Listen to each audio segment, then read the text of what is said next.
Ready? Yes, students, the chapter of quality.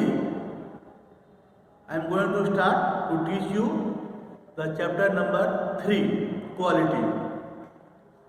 The story Quality centers around a rare character, Mr. Jessler, who practiced qualities of dedication, honesty, hard work, and sincerity. He valued his customers high and spared no pains to satisfy them with his work of quality and durable material of the boots he made on their order. Inhabiting a humble dwelling, two little shops led into one. With his elder brother, Mr. Jessler, lived from hand to mouth for the never compromised with the quality of leather for the boots he made for the customers.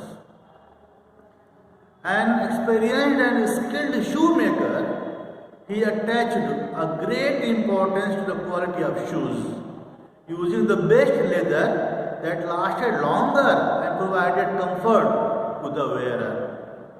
The story focuses on the bitter struggle for experience of the Jessler brothers in the days of competition and their old-fashioned ideals.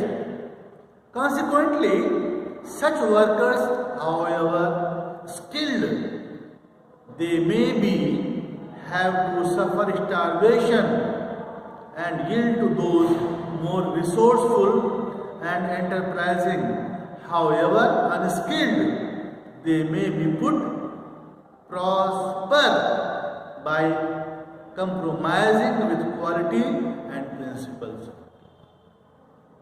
Here now the story in detail. The narrator had quite often met, the narrator of the story, quite often met the Jessler brothers since his childhood, when he was child, because his father used to send him to get his shoes made by Jesslers, who had a roadside shop in the West End, London. It was a shop run by two brothers, the younger of whom is the main character of this story. He is the protagonist.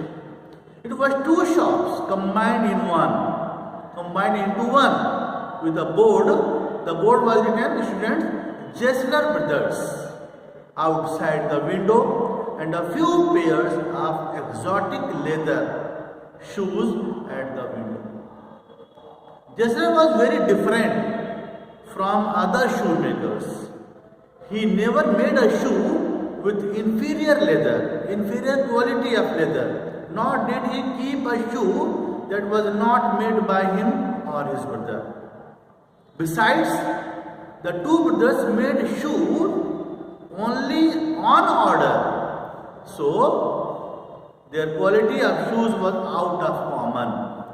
Jessler never compromised with quality.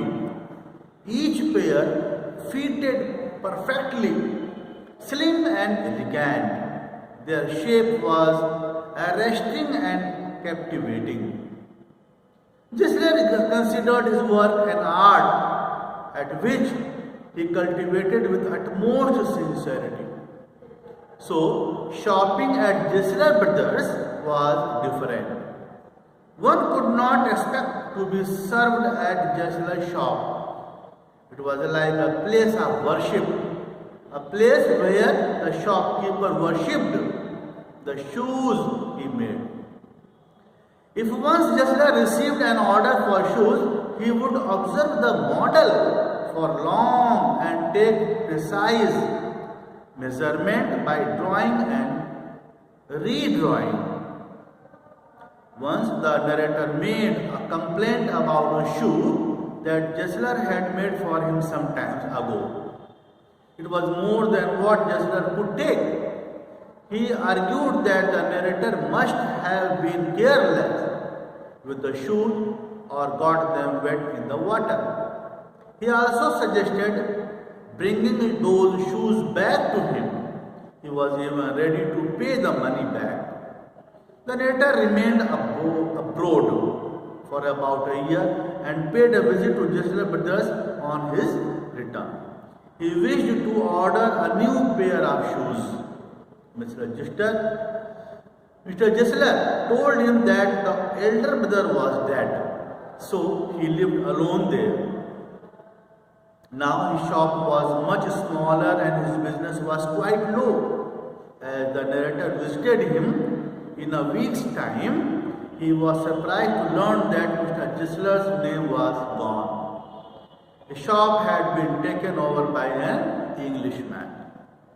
On seeing an Englishman occupying the shop once owned by Jesslers, the narrator was greeted by the Englishman who offered to serve him as he served the very good people.